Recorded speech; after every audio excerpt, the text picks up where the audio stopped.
Hi, everyone. Lou McGrone here from Walk in Sunshine Charity. We have Cherokee Isle, the famous author and grief mentor. We have the second installment of the Walk in Sunshine Talks Grief and Bereavement. We're very excited. We're doing a little Father's Day kind of special. And this was something that kind of came up genuinely when Cherokee and I were chatting and thinking of topics that might be worthwhile um, to the masses. And we were coming up on Father's Day, and she said, I think it's really important that we do this. So I guess Cherokee just wanted to say thank you for joining me again today, and we look forward to another conversation. And maybe if you could just tell us why you thought this topic would be important to discuss. Well, thanks, Lou. It's always an honor to do this. Hey, everybody out there, whether you're bereaved parents, bereaved family members, or support people who care for them, just want you to know that we welcome you here and appreciate your sharing this with others and listening yourself today. I have noticed over the years, as I both was a mother who had a baby die and a couple of miscarriages, so little babies too, and watching what happened with my husband, as well as hearing from thousands and thousands and thousands of people over the years, that there's a focus on and almost a bias towards mamas. And bless their hearts, everybody who supports a mama, I am so grateful for that. But very often people will ask, how is your wife doing, to a man, rather than asking, hey, I've been thinking about you, how's it going for you? And that's not really fair, because this is if they're lucky enough to be in a couple relationship, this is a couple whose child has died and they're both hurting. And Lou, you both need attention and support and love and kindness. And also, I have learned from daddies that we mothers look forward to holding, rocking, cuddling, nursing, swaddling, diapering, yes, even diapering little babies. But that's not typically what daddies look for. They aren't happy about it, but the time that daddies really are looking forward to is when they can throw a ball, teach a little skill, toss around, tickle, take out fishing, play. The playing with a toddler is almost more of the vision for many men. I'm sure it's not true for all men, and beyond. And that the mothers are really looking forward more to the baby. And then it's like a little bit of a cloud almost, and the rest of life. But the focus, if you were looking at a picture, the focus would be the baby, and the beyond is, kind of secondary. So that was all important information, and I would share that in my talks and in my writings. But then I met a daddy in Vermont who really explained it so beautifully to me. I wish I had his words written down. I don't. But he said, you're telling the mom story. You always mention dads, and I appreciate it, but hardly anyone ever tells the dad story. That very thing I was talking about. He said, I was looking forward to all that time where we would play and I could cuddle, and tickle and throw up in the air and, tease with my little child. And it got me thinking, and it was close to Father's Day. So I sat down one day, and this poem sorry guys, and not all guys like poems, but this poem just came out of me literally in about 10 minutes. And I think I only struggled with just a couple of words. Now, I'm not saying it's perfect, and I'm not saying it fits for you or not, but maybe it will. And I wrote it for dads on Father's Day. Dad, you support mom along the way, waiting for the time and day when you can hold your daughter or son, and you can finally be the one to toss your babe above your head and tuck him in his waiting bed. Make a toy or buy a drum. Your time was near, but it did not come. Who knew you would be standing nigh and have to prematurely say goodbye? This day is yours, and yet it's not. Others don't see the many tears you fought to hold within and look so strong. As you try to say nothing wrong on this special Father's Day, remember your baby who would want to say, I love you, Dad. You are the one. I'll always be your daughter or son. Feel my kiss upon your cheek and know that someday I believe we'll meet. Until then, let your tears come or not and love my mommy lots and lots. Well, thank you for that. I think, as you said, sometimes it's a lot of tension is on the mamas, and the dadas are hurting on the inside too. And I think one of the ways I've tried to rationalize it is just say, wow, if I'm in a lot of pain and this is really raw and emotional, then I wonder what the mother's going through and how much worse it has to be for her, for them. But um it's real, and it hurts, and it's painful for the dads too. And Father's Day is a day that's supposed to be, you know, happy for most dads. But when you've had a loss, it doesn't always feel as complete or as satisfactory, or and there's a lot of what ifs, because as to your point, you know, just thinking out loud, yes, the diapering is not always the fun part for the dad, but the, you know, hey, what would this child have been smart? Would they have been athletic? Would they have had a fun sense of humor? Would, you know, what would walking them down the aisle, or, you know, or going fishing look like? And those are the things that definitely pop uh, into your mind on those days. Whereas maybe, like you said, the woman might be a little bit more of a physical touch, you know, right away. Right. And, to your point there, I think that maybe a lot of the dads who watch this,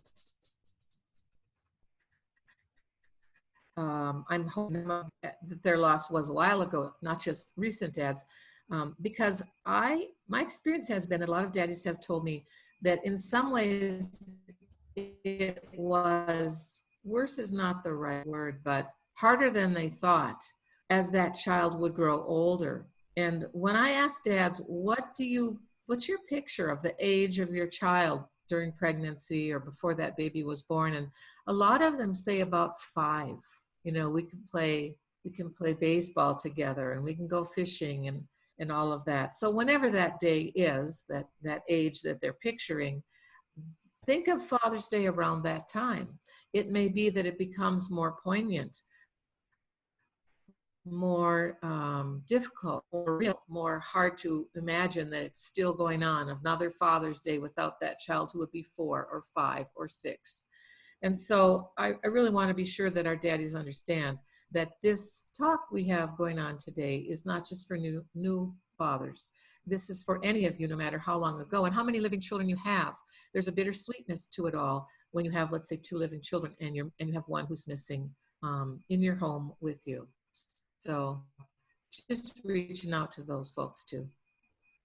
Yes, thank you, and thank you for this idea to chat about Father's Day. And um, I just know from my experience, when I show up at these um, random events around New Jersey, around perinatal loss and grief, people are usually excited to see a man's face, because it is so many uh, women working hard and promoting, um, you know, the different services and the different causes and charities out there. So. Um, I do think the dads sometimes are not always top of mind, and to be spoken Right. about, and even if it's just one day a year is cool in my book. So I guess one thing I wanted to ask you, Cherokee, was about what have you found in your mentorship, um, i- that makes that contributes to fathers struggling with this loss? Are there anything, is there anything concrete that you see kind of maybe in the beginning and as time goes on that you see as a theme? Well, thanks. Good question. Of course, everyone is unique, and so we can't just do this general broad brush that it's true for everyone. But the kinds of things that I hear, because I do a lot of couples work too, whether it's one-on-one in the phone or in person, grief mentoring, or just in support groups, or talking on the phone, or hearing from people via email. And we're very aware that childhood messages and personalities are very important. So if I could speak about that for a little bit, in a lot of families, it's been pretty common that girls can cry, but be a big boy. Boys don't cry, and boys don't cry can equal boys don't feel. But of course, we know boys feel just like girls feel. We are human. So how do you deal with those feelings then? And so, is it to be aggressive? Is it to just put it aside? I think there's almost a natural tendency, maybe it's genetics, I'm not sure, where a lot of boys, a lot of men do need to do something physical with their feelings, their anger, their upsetness, whatever it is. And if you ever read the book, I love the book, Men Are From Mars, Women Are From Venus. On Mars, there's a lot of hunting that goes on, big game hunting, and then sitting by the fire in the evening to calm and relax. And, is the TV or a book or just sitting staring into space, is that the modern day fire? I'm not really sure, but, is it DNA or is it just how we're programmed? That there's often a lot of need to think in the head, not necessarily express from the mouth. I believe in our couple communication book, we found someone who said that women speak about 22,000 words a day, men speak about 7,000 words a day. So we have these young boys who are hanging out with guys, dads, uncles, who maybe don't talk much, probably aren't talking about their feelings much, who are let's just go do something, be active, when even my husband, with all this COVID stuff and things that are going on, I want to talk about it. I want to look at this latest statistic. And what about masks? And he's like, I just really don't want to talk about it. I'm sure he's thinking about it, or maybe he's not. I don't know. But I sure am, because, by the way, women, if they're from Venus, which some of us are from Mars, or maybe we have relatives from both planet, but one of the things that women on Mars do in kind of the caveman day is to verbalize while washing clothes in the river, while picking berries for the dinner. There's a lot of talking that goes on. So that camaraderie, if you will, of talking versus the quieter silence of thinking or not thinking, of not expressing, of not crying, because that's not what you do as a kid, that's not what you do as an adult. Well, when we talk on our communication session that we do, we'll go more into that. But I think that it sets guys up for looking like they're fine, sometimes to the detriment of a relationship, but definitely at work or when out with the guys, like, there's a quietness often about it. It's more done in the head than done out loud. And besides, to show tears that's weak, right? I mean, unfortunately, people don't realize that when you're crying the toxins out. So maybe we could switch our thinking, if you can, and realize that tears are actually a good thing. We have a lot of toxicity with the tension, the stress, in our bodies, and that it can be very helpful. And then some more things that I think about and I've heard about are what's the perceived role of a man, of a partner, of a brother, of a father, a granddaddy? Is that role to be one of the people in the puddle of pain, or is it to help someone out who's drowning? I often think of this as the Titanic, and everybody's in the water, and the strong ones come, the Coast Guard comes, and they grab the people who are, well, they should have. It would have been nice if they did. It took for a long time with the Titanic, but hopefully somebody's there to pull people out. And a lot of the dads, a lot of guys want to be on the Coast Guard ship instead of recognizing that they might be strong for a while, but they're in the water. This is a loss that comes with a lot of pain and tension, anxiety, and anger, which I'm going to come to in a little bit. So they want to focus on their partner and help them feel better, which also sets guys up then to look strong, be the fixer guy, which, by the way, hate to rock your boat and rock your world here, guys, but you really can't fix this. So the tools you're looking for are not the right tools. There are some tools, but they're not fix-it tools. They're affirming tools, and honey, it's okay, and you're right, you have the right to feel that way. And and so men don't have the tools to know how to even handle this. And if the pressure on them is always to be strong, don't cry, don't show weakness, Let's talk about how, you even made the comment, sweet of you, kind of you, but I don't know, can we measure our pain? That you can't imagine what it's like for a mother to feel this. What's to say that we aren't feeling as deeply, intensely about it, but just at different points in time in our life in this moment, and we're just not expressing it in the same way? I don't know. I don't know how to measure grief, so I'm not really sure that what you say or I say is truth or not. But in any case, so there's a lot of pressure, and it comes from that history, and it comes from society, and it comes from inside oneself. And then there's the part I mentioned about personality. What is the personality of our daddies and and mommies here that impacts how one feels about days like Father's Day, how one deals with their grief and loss experience? And if the personality is, I am the strong one, I'm the man of the family, I'm the one who takes the heat, I'm the one who's got her back, glorious, wonderful, great. But when it comes time for something like this, who has your back? Dads, who has your back? And if you would allow her to give to you and you wouldn't always be so strong, then that relationship can become more of this rather than like this. I'm up here, I'm taking care of her, she's down here, she's weak.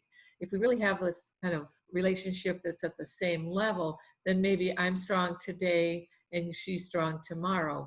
So it's very complicated, but I think that dads struggle with loss for lots of ways. And I don't think that we as parents give our children good advice, nor do schools, probably nor do churches, synagogues, on how to deal with emotions and how to allow them to have the natural feelings of loss, which include sadness, a whole gamut of that, words like sorrow and intense sad feelings, as well as anger, which is also a very important conversation that we need to have, but not necessarily at this moment. So, long answer to a short question, which isn't even the full answer.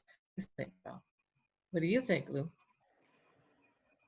Yeah, I do. I agree. I think a lot of it does have to do with childhood and kind of the mentality often um, pushed down from other generations that maybe were not as open or were not as in tune with their emotions as kind of I think the world is changing and it's a little bit more natural for boys to admit now that they're maybe in pain or hurting.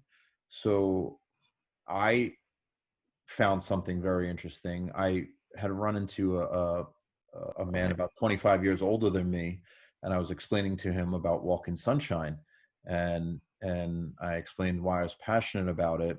And so, to the point earlier in the call or earlier in the chat, Cherokee, I said, "What does it feel like now when you think about your loss?" Kind of thinking like, do you still think about it, and do you think about the playing ball and stuff like that? Do do those still pop up? And again, remember, there's a generational gap. I'm 38 here in 2020. He's 25 or so years older, and he said, I choose to be, what was the word? I think it was like kind of like forward thinking, and that was it. So he said he doesn't feel anything. And I thought, wow, that's really, really sad, because this happened and there was a loss, and I'm sure there was tremendous pain at that time. And I know he does have some living children, but to kind of just block it out seemed seemed crazy to me. But I understood where he was coming from, because I know if this was potentially my dad or that generation, that may have been the pathway he would have chosen, or his siblings or his family or his cousins would have dealt with it. And so I think there's baby steps along the way for guys generationally to kind of come along with emotions and maybe be a little bit more open, and maybe that's why we're even here on this Zoom. But yeah, so that was just one experience I remembered, because I thought I was going to hear some amazing pearl out of him, and it was going to somehow enlighten me, and I got like a dud, I got like a dead answer, and I was like, that's it. That's all you got. And but it was real for him, you know? Right. And I do believe what you're saying, that things have changed somewhat, that uh, generations prior to us, if you think about survival skills, Maslow's hierarchy of needs, you have to be able to survive and eat and take care of your family before you can get to levels of emotion and dealing with more kind of non-practical things. But I also think it could have been that that's his personality, because there is a type of personality who really is the buck up, get back on the horse. What good is looking back?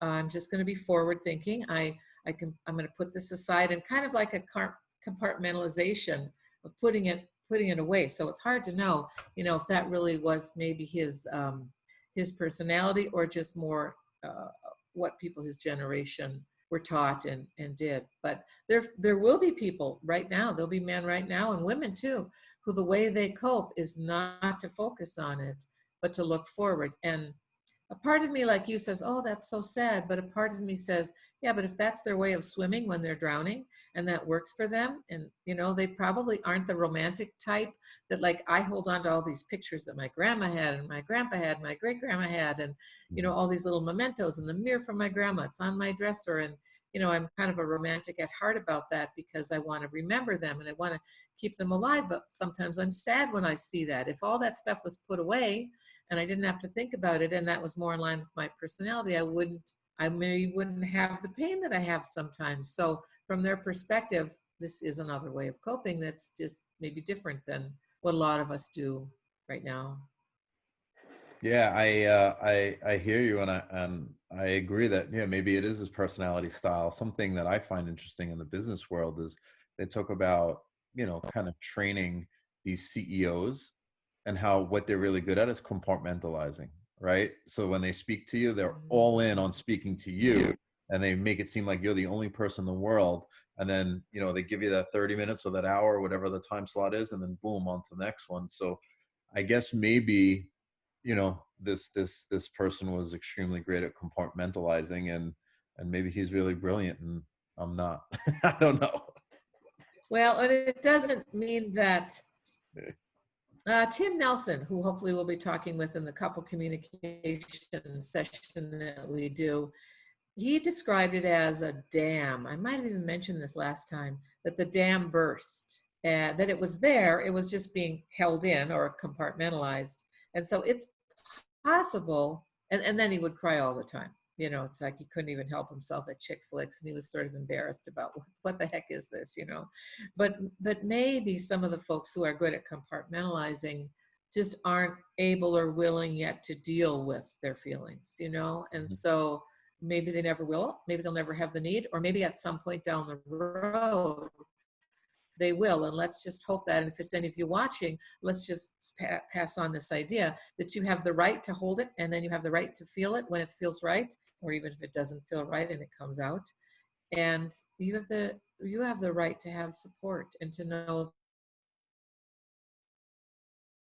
that happens for people, and nothing crazy about you. It's okay, because after all, when you love somebody this much and they're gone from your physical life, it's hard, and they were important to you, and they have a place in your family, your first child, your third child, whatever it might be. So they hold, they're a placeholder there, and you may never have the need to deal with the feelings you have, or you might. And that makes me think, one of the questions you wanted to ask me was, and I'm jumping ahead, but it just feels natural and to do it right now, is some memorable dads that I've worked with. And one that I worked with not that long ago, and it's, so I'm going to put out there the anger word. His wife was telling me in front of him on the phone, we had a three-way call, and was saying that he gets really upset easily about things. And maybe some of you can relate to this. A car cuts you off, or someone's not driving in the proper lane and at the proper speed. I'm speaking to him right now. I hope he doesn't watch this. Now I tell it to him all the time.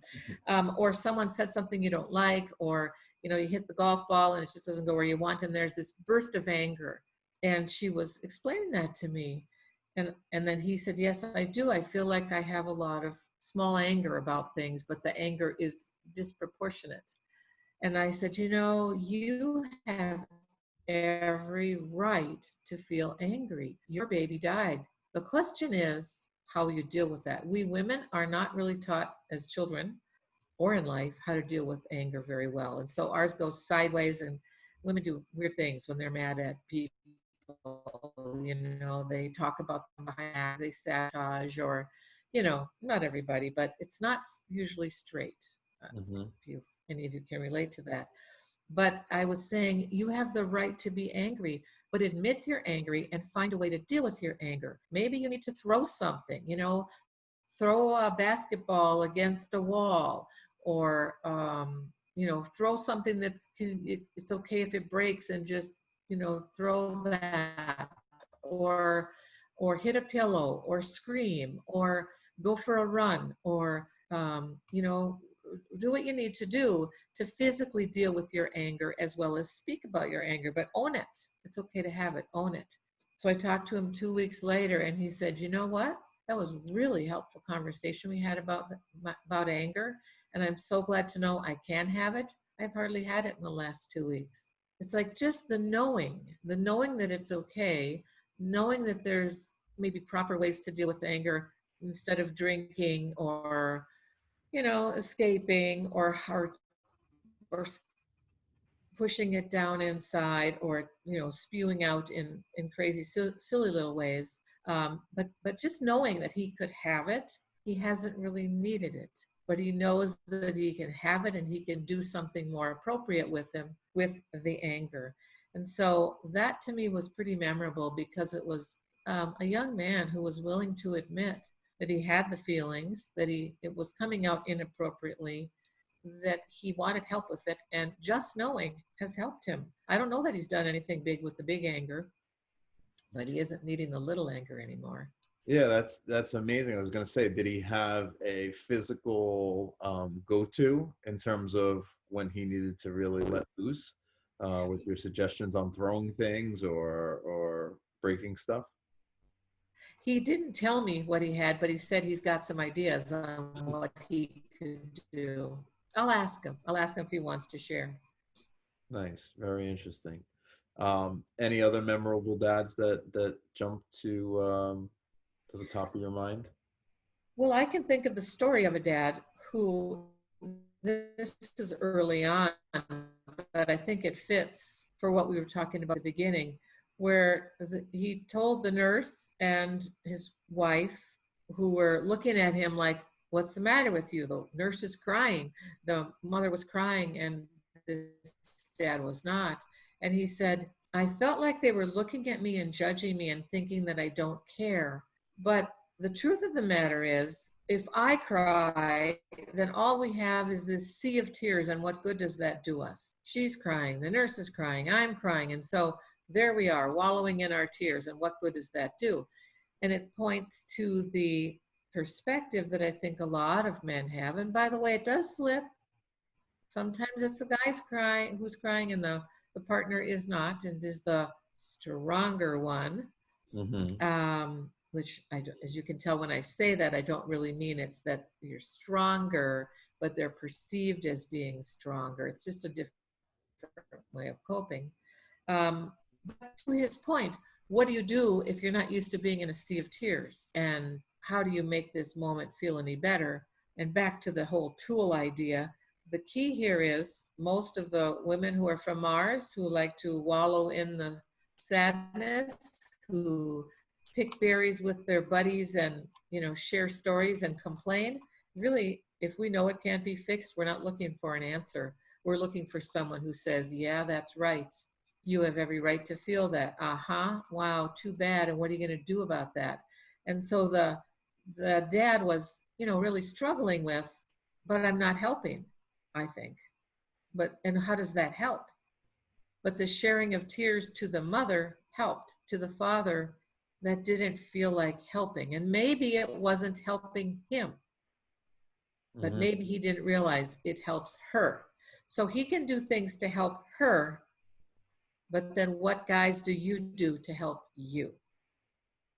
because all helping and giving, you're up here, she's down here, all that helping and giving serves to isolate and keep her dependent upon you and doesn't give her a chance to give you and take turns and give you something. So then in that giving brings the strength to be kind of beside each other.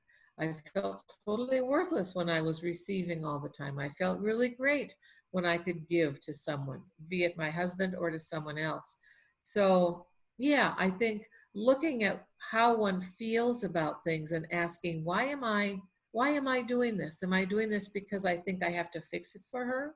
Am I doing this because if I cry, then I'll just look weak?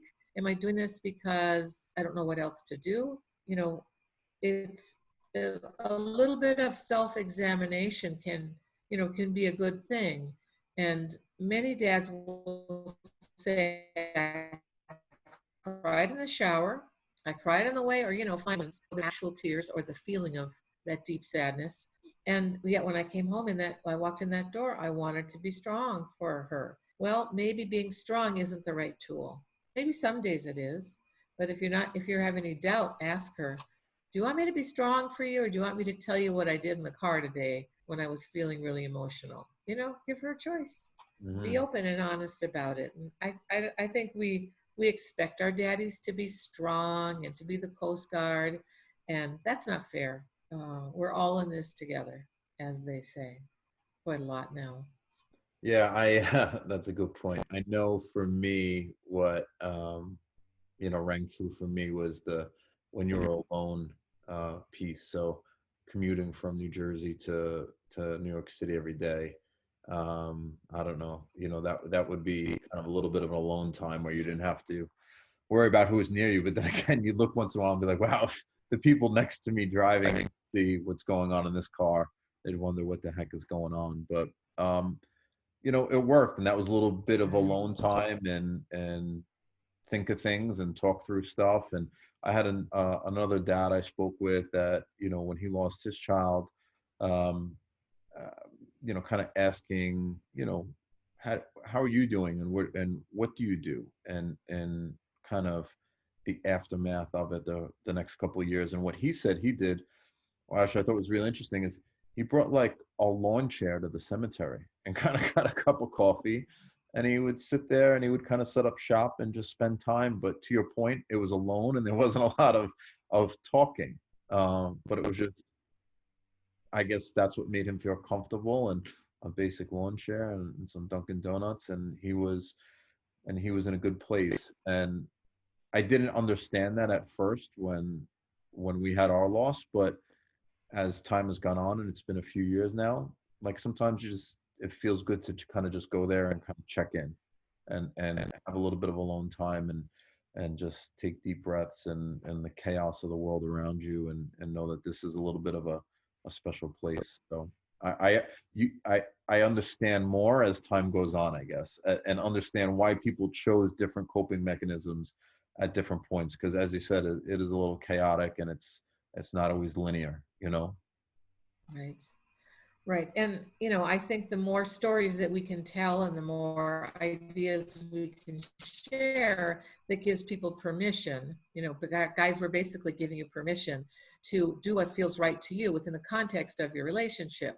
So if you need that solitude, then make sure that you get that, but also find out what she needs so that you can give her a little bit of comfort once in a while, or a little bit of conversation when she needs it, because it's really not all about one of you, it's about both of you. And moms, for you, if he needs that solitude and that quietness, let him have that, and honor that and encourage that. You know his personality style. Help him to have what he needs so that he can be better at being your partner. Don't feel like he's excluding you or he doesn't care about you. We will do this in different ways, and then hopefully we can come together and couples can work it out as to how it's going to go for giving each other support, what you need. Sometimes it's distance and space, and sometimes it's lots of hugs and loving and conversation. And even if you don't have the right words, say, I don't have the right words right now, But I just want you to know that I love you and I want to support you in any way I can. What can I do right now that might be helpful to you? What do you want from me? And both partners could say that. Sure, I think that's a great suggestion. So I guess with a little bit of time left, one last question I wanted to maybe ask was, uh, we're taping this the week of Father's Day, and what's something that maybe the mamas can do that are watching this to honor those dads on Father's Day? And I think what you said was kind of just important too, just kind of acknowledging it and saying, hey, kind of what works for you today, and where are you at? Do you want to talk about it versus do you want to be left alone? But any other suggestions or tips? Yeah, actually, thank you. And that's why we wanted to do this ahead of time so that people have a little bit of preparation opportunity. I find, now it's not always true, but I find that if we wait until the day, there's often a lot of tension that goes into it, especially, I don't know, I can't say especially. I was going to say especially for women, but I don't live in a guy's head, so I don't know. So as I'd like to suggest that instead of wait until that day, that you plan ahead and say, gosh, it's going to be Father's Day, and maybe you have two children alive and two who've died. And so, what do you want to do for our kids who are here? And what do you want to do, if anything, to honor our babies, our children who aren't here on earth with us, and, name them, whatever, and make some plans. So I would definitely encourage you to, and anyone who's watching, to say the names out loud of the children who live and the children who have died, and to maybe make a donation, offer to make a donation in the name of the children who've died, or heck, in all of them, in honor of our children who are alive and those who've died. Make a donation somewhere, buy some toys for the age of the child that you donate to a shelter or something. Definitely giving cards, and if you know this person, and because you could be a friend watching, and you sense at all that this was a big deal for them, which, by the way, it pretty much is for most everybody. But if you're unsure, ask the question, and then say that child's name out loud. Write that child's name in the card. Dads can get flowers too, or a gift certificate to their favorite tool shop. Just the practical things that you would do. I had a few more ideas. If they have no children, it's even harder, because I think that a lot of folks think, well, you're not a dad. And we want to say right here, right now, you are a father. And if your child or children have died, it doesn't matter. You still are a father. You'll always be their father. And you deserve the same opportunity that anyone else does to be honored on this day. In fact, you've suffered the ultimate. You've lived through the ultimate, the death of your children or your child. And so don't underestimate that, and don't talk yourself or others out of letting you have this day. Oh, don't worry about it. We don't have any kids, so I'll work so you can be home with your kids. That might be what you want to do, but it's okay for you to say, you know what, it is a hard day for me. And I would appreciate if we could split the shift, or if I don't have to work, or, whatever, because I need some time with my partner, my family, and alone, to honor my baby who's died. So a shout out, an email, a text, a word of affirmation, a cartoon, as we were talking about earlier before we all Mhm. started here, that honors dads. We just don't want to forget our daddies. You guys are so important. You're an important part of the equation and the family, and we just really want you to know that you have every right to be honored today, and to honor your babies and children who've died, as well as those who are alive, if you are lucky enough to have living children. Well, I can't think of a better way to end, Cherokee. um, a lot of great, meaningful words, suggestions, thoughts, stories. Really appreciate it. That was very great and very helpful. So thank you. Thank you. All right, guys. So this was episode 2 of Walking Sunshine's talks about bereavement. We have episode 3 will be up next in a couple weeks. We're gonna have Cherokee and her friend Tim and talk about some couples communication, and we hopefully have a couple more episodes after that. Cherokee, did you want to add anything? I don't. Well, I guess I say that and then I do. So I just want to thank you for tuning in, and please share this with others.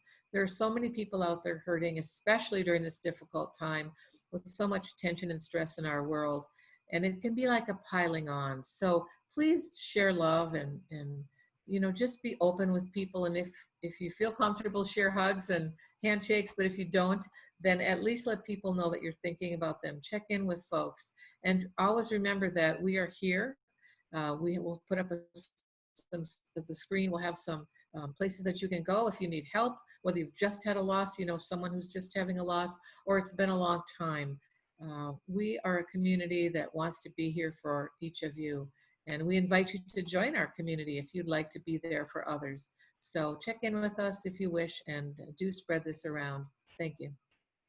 All right. Thanks, Cherokee. I'll catch you next time. Sounds good, Lou.